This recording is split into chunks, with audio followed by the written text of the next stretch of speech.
अस्सलामुअलैकुम।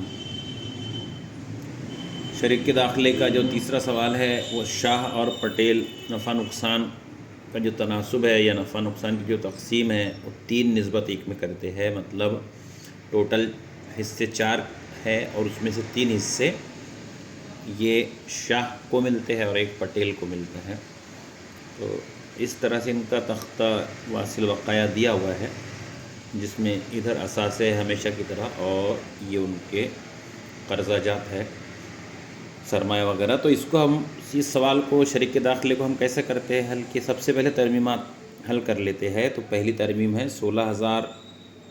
अब इन्होंने देसाई को 1 अप्रैल 2024 को नए शरीक के तौर पर अपनी फ़र्म में दाखिला दिया और 16,000 सरमाया लाना है उसको, जिसके बदले 1/5 का हिस्सा मुस्तकबिल में उसको मुनाफे में मिलेगा और 8,000 रुपये उसका नामवरी का हिस्सा होगा। तो अब इसकी तरमीम अपन कैसे करेंगे, मैंने आपको बताया था। सरमाए को अपन सबसे पहले जो बकाया सरमाया है उनका जो बैलेंस शीट में दिया हुआ है वो शाह का 48,000 है और पटेल का 16 है। और नकद जो लाया, ये नकद सरमाया असल में सेकंड नंबर पर वो 16,000 देसाई ने लाया, मतलब पटेल के बराबर लाया उसने।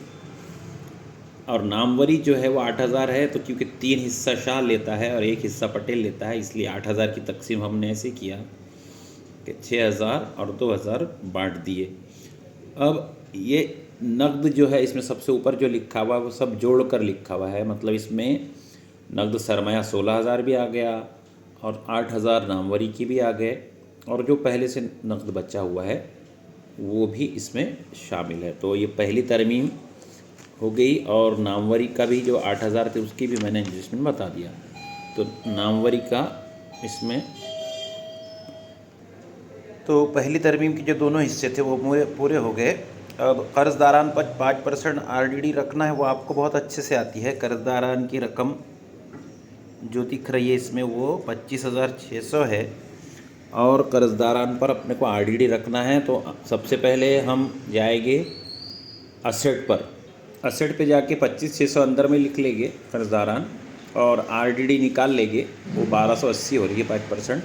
उसको माइनस करने के बाद 24,320 बचा और RDD जाने से हमारा नुकसान हो गया, इसलिए ये डेबिट साइड पर सबसे पहले नई RDD लिख लिया 1,280। तो ये 1,280 की रकम का 2 जगह एडजस्टमेंट हो गया, तो ये तरमीम भी आसानी से हल हो गई। इसमें तीसरी तरमीम वो भी बहुत आसान है, फाइनल अकाउंट के जैसी है। फर्नीचर को 20% फरसूदगी लगाना है, तो इसको भी हम वैसे हल करेंगे। फर्नीचर की जो रकम दी हुई है वो 8,800 है, फरसूदगी लगाना है वो 1,700। 8,800 के 880 होता था, उसका डबल कर दिया क्योंकि 20% है, 20% है। 1,780 माइनस करने के बाद आउटर में 7,040 और नुकसान हो गया। तो जितना 1,780 आपको दिखाई दे रहा है ये 1DR पर आ जाएगा पहले खाते में। फर्नीचर के नाम पे 1,760 रुपये का नुकसान हो गया। तरमीम नंबर 4, ज़ख़ीरे को 5% और ज़मीन इमारत पर 20% से इजाफ़ा करना है। ये 2 चीज़ फ़ायदे की हो गई कंपनी के लिए, क्योंकि इजाफ़ा हो गया। जहाँ फरसूदगी व नुकसान है, इजाफ़ा फ़ायदा रहता है। तो इजाफ़े की रकम को हम जाकर इमारत और जो ज़ख़ीरा है ये असेट्स है, ज़ख़ीरा 5% तो 1,610% होता है, उसका आधा कर दिया 8%। और ज़मीन इमारत को 1,280 होता है, उसको डबल कर दिए तो 2560 यानी 20% से इजाफा हो गया। उसको जमा करने के बाद 15,360 रकम आ जाएगी इमारत की और ज़ख़ीरे की आ जाएगी 16,800। दोनों फ़ायदा हो गया। तो ये इमारत की रकम, जो रकम फ़ायदे की है सिर्फ वही लिखते हैं हम तरमीमात खाते में। तो ज़ख़ीरा लिख लिया 800 और ज़मीन इमारत लिख ली 2560। तो इस तरह ये तरमीम भी हल हो गई, 2 जगह इसका एडजस्टमेंट कर लिया। इसमें जो आपको जो मुश्किल जाएगी थोड़ी सी, वो तमाम शुरा के सरमाए खाते नए तनासुब में तरतीब देना है और बकाया रकम नकद खाते से ज़ाहिर करना है। मतलब जो फ़र्क आएगा उसको यहाँ पर नकद खाते से मैच कर लेना है। तो ये हम सरमाए खाते में करेंगे, लेकिन उसका रफ़ वर्क आप देख लीजिए, फिर ये क्वेश्चन सॉल्व हो जाता है। जैसे रफ़ वर्क आपको बताया, नए तनासुब का हिसाब 1 का बकाया बराबर 1 माइनस नए शरीक का हिस्सा। ये फार्मूला आपको याद होना चाहिए। और नए शरीक का हिस्सा इन्होंने तय किए थे कि 1/5 दिया जाएगा। तो 5 में से 1 चला गया, तो अब दोनों शरीक के लिए जो पुराने शुरा का दोनों का हिस्सा जो बचा है वो 4/5 बचा है, 1/5 चला गया, यानी 5 में से 1 रुपया उसको दे दिया, तो 4 रुपये इन दोनों के लिए बचे हैं। अब शाह का हिस्सा निकालेंगे तो पहले वो 4 हिस्सों में से 3 लेता था, क्योंकि 3 निस्बत 1 का हिस्सा था शाह और पटेल का, तो 3/4, और जो बचा है ये हिस्सा पुराने शुरा का ये 4/5 यहाँ लिख लिया। दोनों को ज़रब करने के बाद 12/20। इसी तरह पटेल का हिस्सा निकालेंगे तो पहले 4 में से 1 ही हिस्सा लेता था, क्योंकि 3 हिस्से जो है वो शाह लेता था, तो इसको भी 4/5 से, यानी जो पुराने शुरा का हिस्सा फार्मूले से बचा है वो 4/5 है, तो इसका 4/20 हो जा रहा है। तो 12 और 4 इन दोनों का प्लस करें, 12 और 4 16, तो 20 में से 16 इन दोनों ने लिए। अब 20 में से 4 रुपये इसके लिए बचे हैं, तो टोटल हिसाब कैसे आ रहा है, 12 रुपये, 4 रुपये, 4 रुपये, ऐसे 20 रुपये टोटल हो रहा है। तो इसका तनासुब भी वही निकल रहा है, 3 निस्बत 1 निस्बत 1। मैंने आपको बताया सरमाए का भी वैसे है, देखो 16, 16 तिरिक 48, 16 एका 16, और ये भी 16 एका 16, 16,000, 16,000 और 48 3 गुना होता है, इसलिए 3 पट ये मुनाफा लेता है। जो शाह है इसमें उसका शरीक का जो हिस्सा है वो 3 गुना है, 3 पट है। तो ये 3 निस्बत 1 में अपने को नया तनासुब आ गया। अब उस सरमाए को हमको ये जो जैसे कि वैसे जब अपने तनासुब निकाल लिए तो 48, 16, 16 लिख लिए, उसका टोटल यहाँ लिख लिए। अब यहाँ पर जब खाते बैलेंस करेंगे तो इधर इसका 48,000 है, फिर इसको नामवरी मिल गई थी, और ये खाते अब बैलेंस करना है। ये करने के बाद तो सरमाया जो है निकाले 3 निस्बत 1 का, तो अपन यहाँ पर ये रफ वर्क आपको करके बताया मैंने कि सरमाया का तनासुब जो नया शरीक है ना उसका बेस समझते हैं अपन, यानी नए शरीक ने जितनी रकम लाया वो उसके बराबर ही पुराने शुरा को रकम लेना होगा।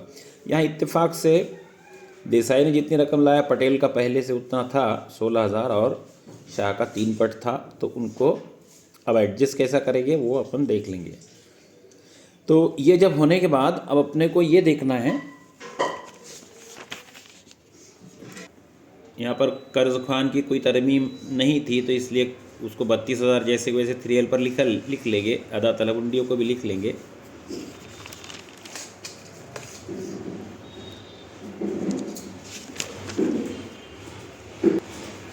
बैंक से ज़ायद वसीले को भी लिख लेंगे, यानी तीनों रकमें 3L पर जाकर लिख लेंगे, और आम महफूज ज़ख़ीरे को बांट लेंगे, यानी ये कर्ज़ाजात का हिस्सा हो गया।